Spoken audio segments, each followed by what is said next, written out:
This delicious rice bowl is packed full of flavor. It's simple and quick to make, and you can feed your family for $10 and have leftovers. Hey everyone, I'm Flo, Dude is behind the camera, and we're all about simple food, simple faith. You know, as I've been saying for weeks and weeks and weeks now, grocery bills are just so high, and I am always looking for ways to help our family save money but still eat delicious meals. We're making a Korean style rice bowl today using ground beef. Traditionally, Bulgogi uses a steak or like finely shaved beef, but you know, ground beef is way less expensive and you can still get all the flavors in this dish. I have half an onion that I'm just gonna chop up. You can totally use this recipe with steak if you like. I would use a flank steak because I find that very tender. You can cut it very thinly. But using ground beef is just gonna have to do for now. I also have some very wimpy green onions here. So I'm using 4 very wimpy ones, but you can just use 2. And I'm just gonna cut up the white part because I want to add that to the onion when I cook it. I don't really like the rawness of the white part of green onions. And the rest of it I'm gonna use as garnish. Moving on to the sauce, I have a very small piece of ginger that I'm gonna grate, and you want about 2 teaspoons. More or less is totally up to you. I'm just gonna grate this into my measuring cup because that's where I'm gonna make my sauce. I also have this monster-sized piece of garlic. What is going on there? I think I bought elephant garlic instead of regular garlic, so they have these giant cloves. So I'm just gonna use 1 giant clove of garlic, but you can use 2 cloves or more or less, depending on whether or not you like garlic. And I'm just gonna grate this right into my measuring cup as well. You can use a garlic press if you want, or you can chop it up by hand. It's totally up to you. Using a 1/4 cup of soy sauce. It's just regular soy sauce. 1/4 cup of brown sugar. About a tablespoon of mirin. And mirin is a Japanese sweet cooking wine. And a tablespoon of sesame oil. Okay, just stir it all together, making sure that the sugar is dissolved. So this sauce is like sweet and garlicky and savory and gingery all at once. This could be so good. All right, set this aside. We're gonna get cooking. That was it. Okay, heating up my pan on medium. And if you have a wok would be really great to use to stir up all of the ingredients. But people have been asking me to use my large frying pan to show them how I maneuver the food on a frying pan versus a wok. So that's what I'm doing today. I'm using my cast iron frying pan. And same sort of philosophy in terms of cooking. With a wok is you wait for that puff of, or that whiff of smoke to kind of indicate that it's hot enough, and then you add your oil. So I am using a tablespoon of neutral oil, cooking oil. I'm using, I think, vegetable oil today. I'm just gonna add my onions and the white parts of the green onion. And we're gonna cook that through. It'll take about a minute. We just want the onion to be translucent. And if you want to add some spiciness, you can add some chili flakes.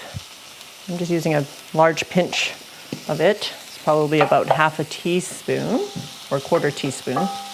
You can add as little or as much as you like, or you can omit it altogether. Okay, and I'm adding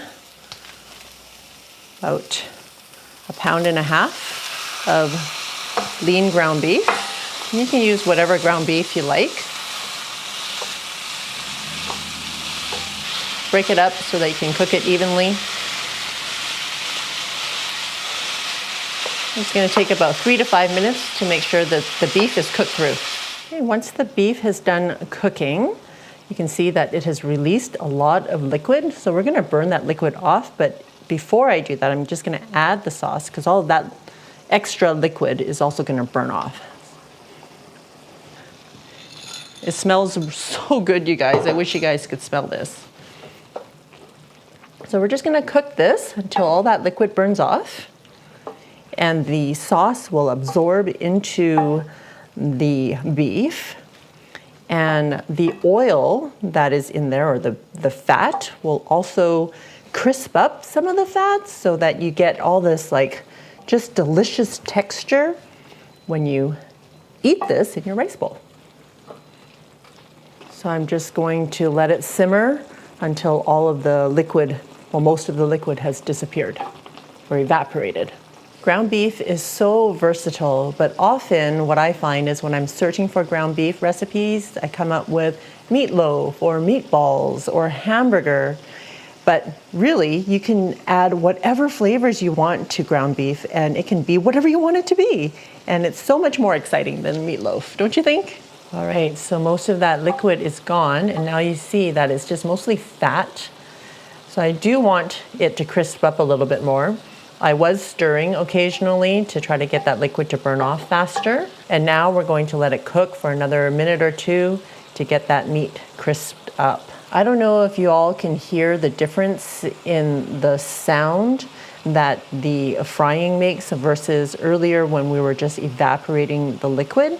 You can hear the sizzling of the meat in the fat, and that's what you want. So we're probably at that point now where we can take it off the heat. If you want it to be a little bit crispier, you can certainly cook it a little bit longer, but I think this is good. All right, I'm turning it off. So during the cooking, the sesame oil aroma would have been burned off. So I'm gonna add another couple of teaspoons of sesame oil to add that aroma back into the dish. Give it a stir. Then we'll plate it up with some rice for Dude. And don't forget the green onions. Adding that. Stop. Just stir that in. Be back with the rice. All right.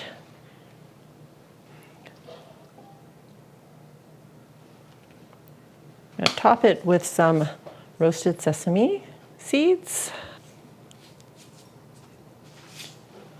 A little bit of garnish. There you have it. Are you all ready for? Definitely. There is awesome aroma going on here. Guys, if you want more heat, you can rock the kimchi on the side. And of course, for a balanced meal, you can have leafy veg also on the side. This is how much we have on this individual bowl, but look at how much is left on the pan. And there's no way you would get this much food at the restaurant. Mind you, it is ground beef, but for a bulgogi dish in a restaurant, you're starting at 20 bucks. And that won't feed your entire family, no way. So in these inflationary times, you gotta do what you gotta do, but still eat awesomely. Is that a word? Great taste, sweet, smoky, heat from the chili, goes with that rice so awesomely. And because we have growing teens, we gotta feed them the next day for school. And this is gonna give leftovers for those school lunches. So there you go, awesome. Thanks, dude. Well, delicious meals don't have to cost a lot, especially during these inflationary times. So eat well, save money. If you don't wanna have this bulgogi on rice, check out my bulgogi burrito recipe. See you over there.